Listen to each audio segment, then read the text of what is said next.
তার আর আমার মধ্যে ছিল শুধু অকৃত্রিম ভালোবাসা আর একে অপরের প্রতি অগাধ বিশ্বাস। অরুণাভ ছিল আমার ছায়ার মতো, আমি যেখানে যেতাম সেও সেখানেই হাজির। এই সহজ সরল সম্পর্কটা ধীরে ধীরে কখন যেন একটা গভীর মায়ার রূপ নিয়েছিল, তা আমরা দুজনেই বুঝতে পারিনি। একদিন বাড়িতে কেউই ছিল না, সবাই আমাদের এক আত্মীয়ের বাড়িতে গিয়েছিল। বাড়িতে শুধু আমি আর আমার অরুণ ছিলাম। সেদিন রাতে অরুণ যা করল তাতে আমি স্তব্ধ হয়ে গিয়েছিলাম, কারণ অরুণ তখন... বাকিটা গল্পেই বলছি, আশা করি পুরো গল্পটি শুনবেন, অনেক মজা পাবেন। যদি ভালো লাগে তাহলে আমার চ্যানেলটি সাবস্ক্রাইব করার প্রত্যাশা রইল। বন্ধুরা, চলো তাহলে মূল গল্পে যাওয়া যাক। হ্যালো বন্ধুরা, আমি প্রিয়াঙ্কা সেন, আমি ময়নাগুড়ির একজন মেয়ে। আজকে আমি তোমাদের যে গল্পটা বলবো সেটা আমার ছোট ভাইকে নিয়ে, আমার জীবনের সবচেয়ে গুরুত্বপূর্ণ একজন মানুষকে নিয়ে। সে সম্পর্কে আমার ছোট ভাই হলেও আমার কাছে সে সব কিছুর ঊর্ধ্বে। আমাদের সম্পর্কটা শুরু থেকেই একটু অন্যরকম ছিল, আর সেই অন্যরকমের মোড়গুলোই আজ তোমাদের সামনে তুলে ধরব। বিশ্বাস করো, এমন এক গভীর সম্পর্ক যা ভালোবাসার সব সংজ্ঞা পাল্টে দিয়েছে। আমার ছোটবেলা থেকে তার সাথে বেড়ে ওঠার প্রতিটি মুহূর্ত যেন একটা মায়াবী সুতায় বাঁধা ছিল। আমার ছোট ভাই অরুণাভ দাস আসলে আমার চাচাতো ভাই, কিন্তু আমাদের মধ্যে কখনোই আপন চাচাতো ভাইয়ের পার্থক্য ছিল না। ছোটবেলায় যখন সে আমাদের বাড়িতে প্রথম এসেছিল তখন ওর বয়স ছিল মাত্র ৩ আর আমার ৫। সেই প্রথম দিন থেকেই যেন আমরা একে অপরের পরিপূরক হয়ে উঠেছিলাম। বাড়ির সবার কাছে আমরা ছিলাম অবিচ্ছেদ্য জুটি। খেলাধুলা থেকে শুরু করে পড়াশোনার সব কিছুই আমরা একসাথেই করতাম। আমাদের সেই নিষ্পাপ শৈশবের দিনগুলো যেন একটা স্বপ্নের মতো ছিল, যেখানে অরুণাভই ছিল আমার খেলার সাথী, আমার গোপন কথার একমাত্র শ্রোতা। স্কুলে যাওয়া আসা, টিফিনের সময় একসাথে বসে গল্প করা, এমনকি ছোট ছোট দুষ্টুমিগুলো আমরা দুজনেই করতাম। অন্য ভাইবোনদের মতো আমাদের মধ্যে ঝগড়া বিবাদ তেমন ছিল না, ছিল শুধু অকৃত্রিম ভালোবাসা আর একে অপরের প্রতি অগাধ বিশ্বাস। অরুণাভ ছিল আমার ছায়ার মতো, আমি যেখানে যেতাম সেও সেখানেই হাজির। এই সহজ সরল সম্পর্কটা ধীরে ধীরে কখন যেন একটা গভীর মায়ার রূপ নিয়েছিল, তা আমরা দুজনেই বুঝতে পারিনি। বয়স বাড়ার সাথে সাথে আমাদের সেই বন্ধুত্ব আরও দৃঢ় হতে থাকে, আর আমাদের মধ্যে জন্ম নেয় এক অবিশ্বাস্য টান। সেই টানটাই একসময় নিবিড় ভালোবাসার রূপ নেয়। যখন আমি কৈশোরে পা দিয়েছি তখন বুঝতে শুরু করি অরুণাভকে আমি শুধু ভাই হিসাবে দেখি না, তার প্রতি আমার অনুভূতি আরও গভীর। সেই বয়সে আমার থেকে ২ বছরের ছোট হলেও তার বুদ্ধি আর পরিপক্কতা আমাকে মুগ্ধ করত। ভালোবাসা যে বয়স, সম্পর্ক বা সামাজিক প্রথা মানে না, তা যেন আমরা দুজনেই ধীরে ধীরে উপলব্ধি করছিলাম।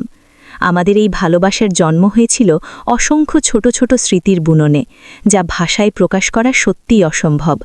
আমাদের চোখের আড়ালে আমাদের ভালোবাসা দিনে দিনে আরও গভীর হচ্ছিল। একে অপরের প্রতি যে টান অনুভব করতাম তা আমরা দুজনেই গোপন রাখতাম। আমাদের মধ্যে এক নীরব যুক্তি ছিল, কেউ যেন কিছুই জানতে না পারে। আমাদের এই সম্পর্কের একটি ভিন্ন দিক ছিল, যা নিয়ে সমাজে আলোচনা হতে পারে, তারপরেও আমরা একে অপরের সান্নিধ্যে থাকতে ভালোবাসতাম। আমাদের একে অপরের প্রতি টান এতটাই প্রবল ছিল যে সামান্য দূরে থাকলেই মন খারাপ হয়ে যেত, যেন এক অদৃশ্য সুতোর বাঁধা ছিল আমাদের মাঝে। আমাদের কৈশোর পেরিয়ে যখন আমরা পূর্ণ বয়সে পদার্পণ করলাম, তখন আমাদের ভালোবাসার সম্পর্ক এতটাই গভীর হয়ে গিয়েছিল যে আমরা একজন আরেকজনকে ছাড়া এক মুহূর্ত থাকতে পারতাম না। একে অপরকে ছাড়া জীবনটা যেন অর্থহীন মনে হতো। বহুবার আমরা সাহসী কোনো সিদ্ধান্ত নেওয়ার কথা ভেবেছি, এই সম্পর্ককে পরিণতি দেওয়ার স্বপ্ন দেখেছি, কিন্তু প্রতিবারই পারিবারিক এবং সামাজিক স্থিতিশীলতার কথা ভেবে পিছিয়ে এসেছি। আমাদের সামনে এক বিশাল দেওয়াল দাঁড়িয়েছিল, যা ভাঙার সাহস আমরা পাচ্ছিলাম না। আমাদের সম্পর্কের সবচেয়ে বড় সমস্যাটা ছিল আমাদের পারিবারিক পরিস্থিতি। আমার বাবা সৌরভ মিত্র এবং অরুণাভের বাবা অমিতাভ রায়, অর্থাৎ আমার চাচা, তাদের মধ্যে ছিল এক গভীর দ্বন্দ্ব। ছোটবেলা থেকেই তাদের সম্পর্ক ছিল তিক্ত, তারা দুজনেই যেন একে অপরকে চোখের বিষ মনে করতেন। আর সেই দ্বন্দ্ব এমন পর্যায়ে পৌঁছেছিল যা কোনো দিন শেষ হবার মতো ছিল না। এই পারিবারিক কলহের কারণে আমাদের দুজনের সম্পর্ককে তারা কখনোই মেনে নেবেন না, এটা আমরা জানতাম। এই চরম সত্যটা জানার পরও আমরা দুজনেই প্রচণ্ড চিন্তায় পড়ে গেলাম। আমরা জানি আমাদের সম্পর্ক পরিবার কখনো মেনে নেবে না, কারণ তাদের মধ্যকার সমস্যা এমন পর্যায়ের যার কোনো সমাধান নেই। আর সবচেয়ে বড় কথা, আমরা কেউ আমাদের সম্পর্কের গভীরতা পরিবারকে বুঝতে দেইনি। ছোটবেলা থেকে আমাদের মধ্যকার সহজ সরল সম্পর্ক এতটাই স্বাভাবিক ছিল যে কেউ আমাদের সম্পর্ক নিয়ে সন্দেহ করেনি, আর এই সুযোগটাকেই আমরা কাজে লাগিয়েছি। এখন আমাদের এমন এক সিদ্ধান্ত নিতে হবে যা হয়তো পরিবারকে বাধ্য করবে আমাদের সম্পর্ক মেনে নিতে। আমাদের সম্পর্ক যখন ভালোবাসার এক নতুন অধ্যায়ে পা রেখেছিল, তখন প্রতিটি দিনই ছিল নতুন এক আবিষ্কারের মতো। অরুণাভার আমি একে অপরের চোখে চোখ রেখে কত স্বপ্ন দেখতাম, যার প্রতিটি পথে ছিল আমাদের একসাথে থাকার অঙ্গীকার। আমাদের এই গভীর অনুভূতিগুলো আমাদের ব্যক্তিগত ডায়েরির পাতায় বন্দী ছিল, যেখানে আমরা একে অপরের কাছে খুলে ধরতাম মনের সব কথা।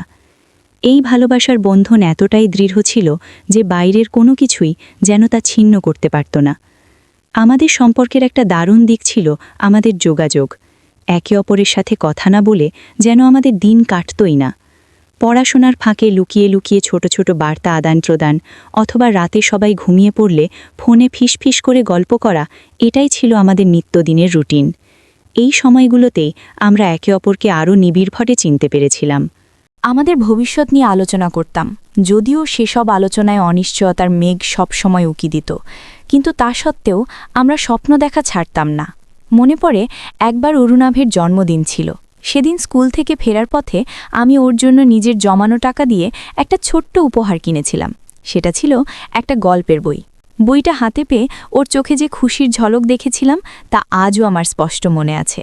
সেদিনের ওর হাসিটা আমাকে যেন আরও বেশি করে ওর দিকে টেনে নিয়েছিল। এরপর আমরা দুজনেই নদীর ধারে বসেছিলাম, আর ও সেই বইটা থেকে একটা কবিতা পড়ে শুনিয়েছিল।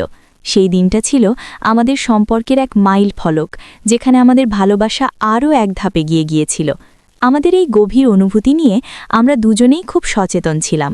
পারিবারিক পরিস্থিতি এতটাই জটিল ছিল যে আমাদের ভালোবাসার কথা প্রকাশ পেলে কি হবে তা ভেবেই আমাদের বুক কেঁপে উঠত। বাবা আর চাচার মধ্যকার সম্পর্ক এতটাই খারাপ ছিল যে তারা একে অপরের ছায়াও সহ্য করতেন না। এই পরিস্থিতিতে আমাদের অনুভূতি প্রকাশ করা মানে ছিল আগুনে ঘি ঢালার মতো। তাই আমরা দুজনেই প্রতিজ্ঞাবদ্ধ ছিলাম, যত কঠিনই হোক না কেন এই গোপনীয়তা রক্ষা করতেই হবে। সময়ের সাথে সাথে আমাদের সম্পর্ক আরও পুষ্ট হচ্ছিল।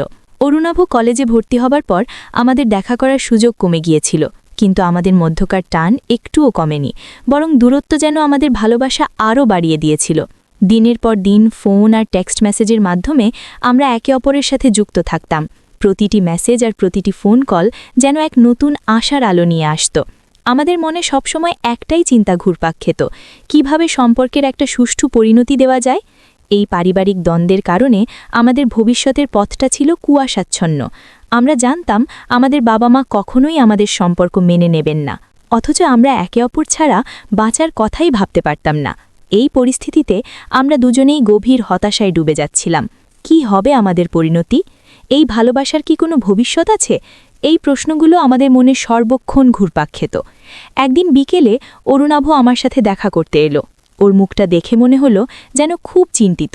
ও আমাকে জানাল ওর বাবা ওর বিয়ের কথা ভাবছেন। কথাটা শুনে আমার পৃথিবী যেন থমকে গেল। আমার মনে হচ্ছিল যেন আমার বুকের ভেতরটা ফাঁকা হয়ে গেছে। অরুণাভের বিয়ে মানে আমার জীবনের সব স্বপ্ন ভেঙে যাওয়া। আমরা দুজনেই জানতাম এই মুহূর্তে আমাদের কিছু একটা করতে হবে। আমরা দুজনেই বুঝতে পারছিলাম এখন আর হাত গুটিয়ে বসে থাকার সময় নেই। আমাদের এমন এক সিদ্ধান্ত নিতে হবে যা হয়তো সবার জন্য কঠিন হবে, কিন্তু আমাদের ভালোবাসার জন্য অপরিহার্য। আমরা এই সম্পর্কে পরিণতি দিতে চেয়েছিলাম, আর তার জন্য যে কোনো ঝুঁকি নিতে প্রস্তুত ছিলাম। কিন্তু সেই সিদ্ধান্তটা কি হবে সেটাই ছিল সবচেয়ে বড় প্রশ্ন। এক অজানা আশঙ্কায় আমাদের মন ভরে উঠল। অরুণাভের বিয়ের কথা শুনে আমার বুকের ভেতরটা ধক করে উঠেছিল। এতদিন ধরে যে ভয়ের মধ্যে আমরা ছিলাম সেটাই যেন সত্যি হয়ে আমার সামনে এসে দাঁড়ালো। আমাদের গোপন ভালোবাসার পারিবারিক দ্বন্দ্বের মাঝে এক অদৃশ্য প্রাচীর ছিল, যা অরুণাভের বিয়ের খবরে আরও উঁচু হয়ে গেল। সেদিন বিকেলে অরুণাভের মুখটা দেখে আমি বুঝলাম এই খবরটা শুধু আমার একার জন্য নয়, ওর জন্য কতটা কষ্টকর ছিল। আমরা দুজনেই যেন একটা গভীর খাঁদে পড়ে গিয়েছিলাম, যেখান থেকে বেরোনোর কোনো পথ দেখতে পাচ্ছিলাম না। আমরা দুজনেই নদীর ধারে একটা নির্জন জায়গায় বসেছিলাম, যেখানে শুধু আমাদের দুজনের ফিসফিসানি শোনা যাচ্ছিল। অরুণাভের চোখ ছলছল করছিল, আর আমার হাত শক্ত করে ধরেও বলল, প্রিয়াঙ্কা, আমি তোমাকে ছাড়া অন্য কাউকে বিয়ে করতে পারবো না। তুমি আমার সব, প্লিজ কিছু একটা করো। ওর কথাগুলো শুনে আমার মনে হলো যেন আমার সমস্ত শক্তি উবে যাচ্ছে। আমি জানতাম এই পরিস্থিতি থেকে বেরোনোর একমাত্র পথ হলো আমাদের ভালোবাসাকে জয় করা, কিন্তু কিভাবে সেই পথটা খুঁজে পাওয়া ছিল অসম্ভব এক কাজ। আমরা দুজনেই দীর্ঘক্ষণ চুপ করে বসে রইলাম। চারপাশে সন্ধ্যা নামছিল, আর সেই নিস্তব্ধতা আমাদের মনের অস্থিরতাকে আরও বাড়িয়ে দিচ্ছিল। আমি মনে মনে হাজারো ভাবনা নিয়ে মগ্ন ছিলাম। আমাদের পরিবারকে কিভাবে বোঝাবো? তাদের দ্বন্দ্বের মাঝে আমাদের ভালোবাসাকে আদৌ ঠাঁই পাবে? এই প্রশ্নগুলো আমার মনে ঘুরপাক খাচ্ছিল, আর প্রতিটা প্রশ্নের উত্তরই ছিল নেতিবাচক। কিন্তু অরুণাভের প্রতি আমার ভালোবাসার গভীরতা এতটাই ছিল যে আমি হাল ছাড়তে রাজি ছিলাম না। অনেক আলোচনার পর আমরা একটা কঠিন সিদ্ধান্ত নিলাম। আমাদের ভালোবাসার কথা এবার পরিবারকে জানাতে হবে।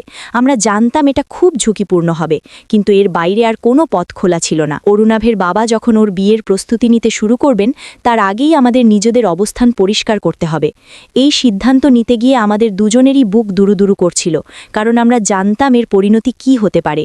কিন্তু নিজেদের ভালোবাসার জন্য এই ঝুঁকি নেওয়া ছাড়া আর কোনো উপায় ছিল না। পরের কয়েকটা দিন আমাদের খুব উদ্বেগে কাটল। কিভাবে কঠিন কথাটা বাবা আর চাচাকে বলা যায় তা নিয়ে আমরা অনেক আলোচনা করলাম।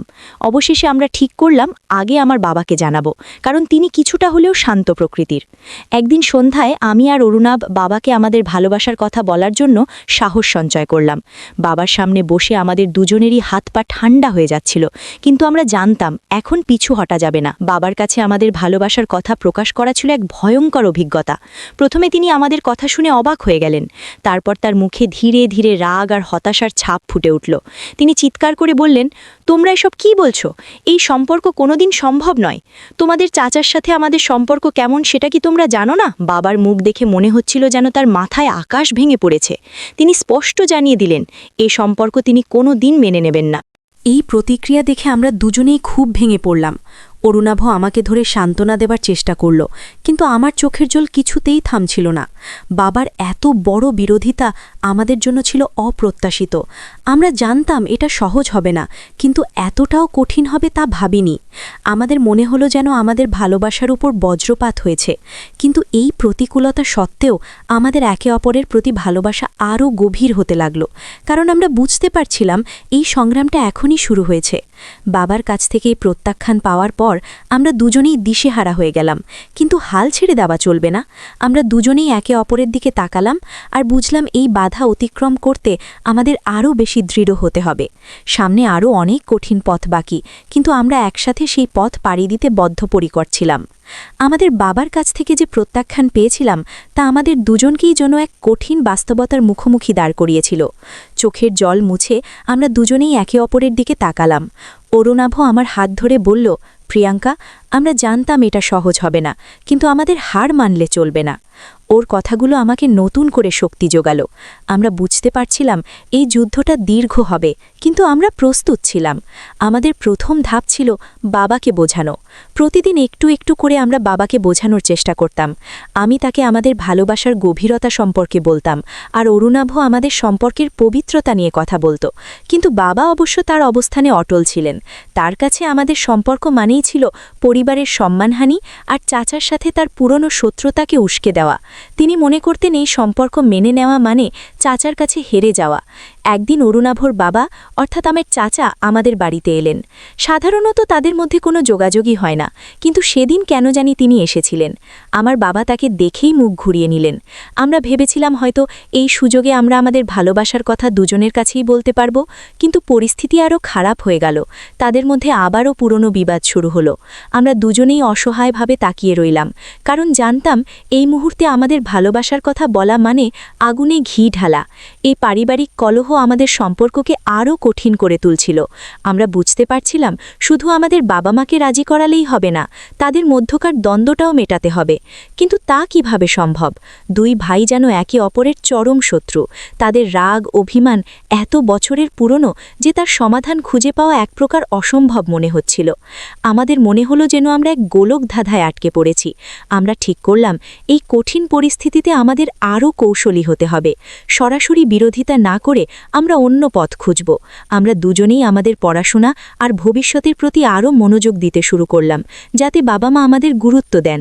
আমরা দেখাতে চাইছিলাম যে আমাদের ভালোবাসা কোনো ছেলে খেলা নয়, বরং এর পেছনে রয়েছে এক পরিপক্ক চিন্তা আর দায়িত্ববোধ।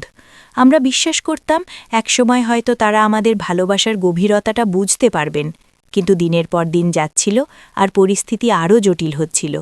অরুণাভের বাবা তার বিয়ের জন্য মেয়ে দেখা শুরু করে দিয়েছিলেন। এই খবরটা আমাদের ওপর যেন একটা পাহাড়ের মতো চেপে বসল। আমাদের হাতে সময় খুব কম ছিল। আমাদের এমন কিছু করতে হবে যা তাদের দুজনের চোখ খুলে দেবে এবং তারা আমাদের ভালোবাসাকে বুঝতে বাধ্য হবেন। এই চিন্তা আমাদের রাতের ঘুম কেড়ে নিয়েছিল। একদিন আমরা দুজনেই একটা চরম সিদ্ধান্ত নিলাম। আমরা ঠিক করলাম যে আমরা বাড়ি থেকে চলে যাব। এটা ছিল আমাদের শেষ আশ্রয়, আমাদের ভালোবাসার জন্য শেষ সংগ্রাম। আমরা জানতাম এটা খুব ঝুঁকিপূর্ণ হবে এবং এর পরিণতি কী হবে তা আমরা জানতাম না, কিন্তু আর কোনো উপায় ছিল না। আমরা একে অপরের হাত ধরে প্রতিজ্ঞা করলাম যে যাই হোক না কেন আমরা একে অপরকে ছেড়ে যাব না। সেই দিনটা ছিল আমাদের জীবনের সবচেয়ে কঠিন দিন। আমরা খুব ভোরে বাড়ি থেকে বেরিয়ে পড়লাম সবার অজান্তে।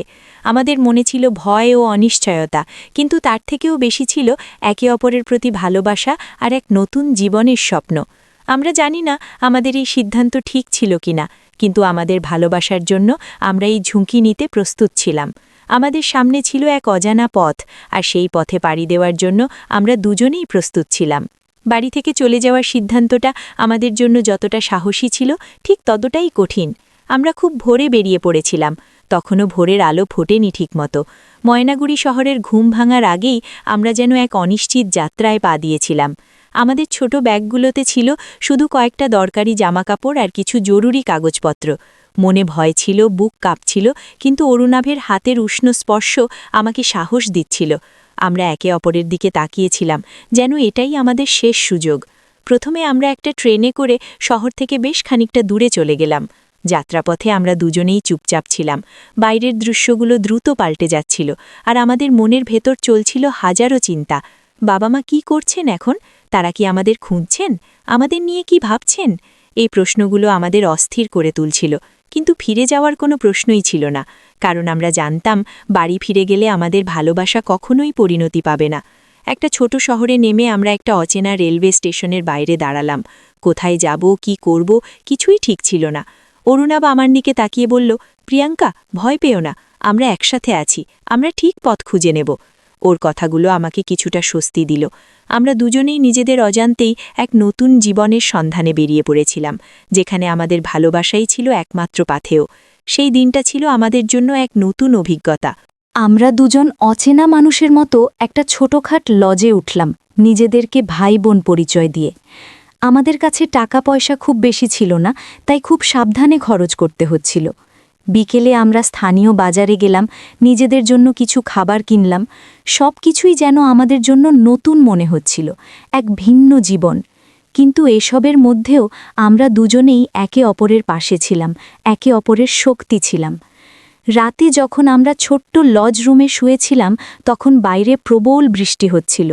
বৃষ্টির শব্দে যেন আমাদের মনের ভেতরকার সমস্ত অস্থিরতাগুলো আরও প্রকট হয়ে উঠছিল। অরুণাভ আমার হাত শক্ত করে ধরেছিল। আমরা কি ঠিক করছি? আমি ফিসফিস করে জিজ্ঞেস করলাম। অরুণাভ আমার কপালে একটা আলতো স্পর্শ দিয়ে বলল, ভালোবাসার জন্য সব ঠিক, আমরা ঠিকই জিতব। ওর কথাগুলো শুনে আমার চোখে জল চলে এলো। এত অনিশ্চয়তার মধ্যে ওর বিশ্বাস আমাকে আরও শক্তিশালী করে তুলল। পরের কয়েকটি দিন আমরা ওই শহরেই কাটালাম। আমরা দুজনেই চাকরির সন্ধান শুরু করলাম, যাতে নিজেদের খরচ চালাতে পারি। অরুণাভর একটা ছোট দোকানে কাজ পেল, আর আমি একটা স্কুলের টিউশনির ব্যবস্থা করলাম। আমাদের উদ্দেশ্য ছিল নিজেদের পায়ে দাঁড়ানো, যাতে পরিবারকে বোঝাতে পারি যে আমরা কোনো ভুল করিনি আর আমাদের ভালোবাসার ভিত্তি অনেক দৃঢ়। প্রতিদিন কাজ শেষে আমরা একসাথে বসে ভবিষ্যৎ নিয়ে আলোচনা করতাম। আমাদের এই নতুন জীবনটা সহজ ছিল না। প্রতিদিন আমাদের নতুন নতুন চ্যালেঞ্জের মুখোমুখি হতে হচ্ছিল, কিন্তু আমরা একে অপরের পাশে ছিলাম, একে অপরের শক্তি ছিলাম। ধীরে ধীরে আমরা বুঝতে পারছিলাম যে ভালোবাসা শুধু আবেগ নয়, এটি ধৈর্য, ত্যাগ আর একে অপরের প্রতি অবিচল বিশ্বাসের এক বিশাল পরীক্ষা। আমরা এই পরীক্ষাতে সফল হতে চাইছিলাম, যাতে আমাদের পরিবার আমাদের ভালোবাসাকে মেনে নিতে বাধ্য হয়। একদিন বিকেলে আমরা দুজনে পার্কে বসেছিলাম।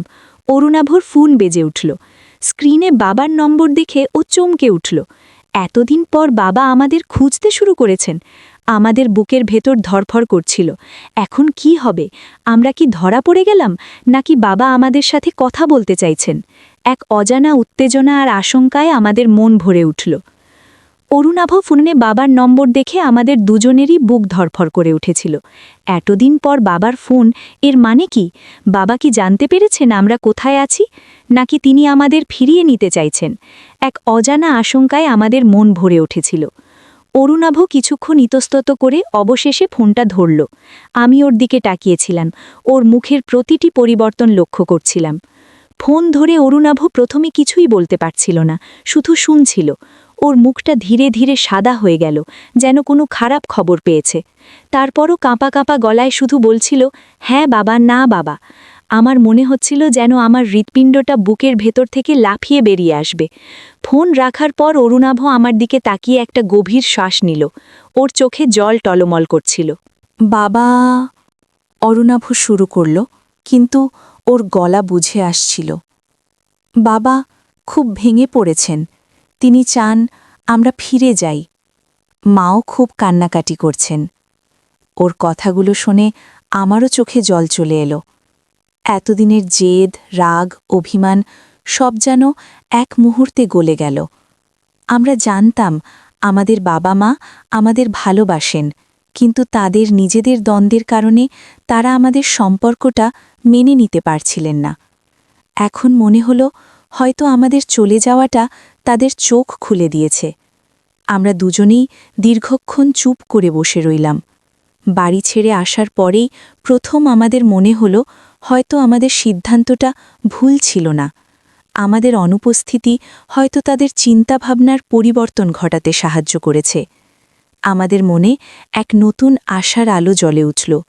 আমরা বুঝলাম হয়তো আমাদের এই কঠিন পদক্ষেপের কারণেই একটা নতুন পথের সূচনা হতে চলেছে। সন্ধ্যা নেমে আসছিল। আমরা সিদ্ধান্ত নিলাম বাবার সাথে কথা বলতে হবে। অরুণাভ বাবাকে ফোন করে কথা বলার জন্য রাজি করালো। বাবা জানালেন তিনি পরের দিন সকালেই আসবেন আমাদের ফিরিয়ে নিতে। বাবার গলায় যে হতাশা আর কষ্ট ছিল তা আমাদের দুজনেরই মন ছুঁয়ে গেল। আমরা বুঝতে পারছিলাম বাবা শুধু তার সম্মান বা জেদের জন্য নয়, আমাদের ভালোবাসেন বলেই চিন্তিত ছিলেন। পরের দিন সকালে বাবা সত্যি সত্যি এলেন। তার মুখটা খুব বিষণ্ণ দেখাচ্ছিল। তিনি আমাদের দিকে তাকিয়ে কোনো কথা বললেন না, শুধু দীর্ঘশ্বাস ফেললেন। আমরা দুজনেই তার পা ছুঁয়ে প্রণাম করলাম। বাবা আমাদের মাথায় হাত বুলিয়ে দিলেন, আর তার চোখে জল এসে গেল। সেই মুহূর্তে আমাদের মনে হলো সব কষ্ট, সব অপেক্ষা যেন সার্থক হয়েছে।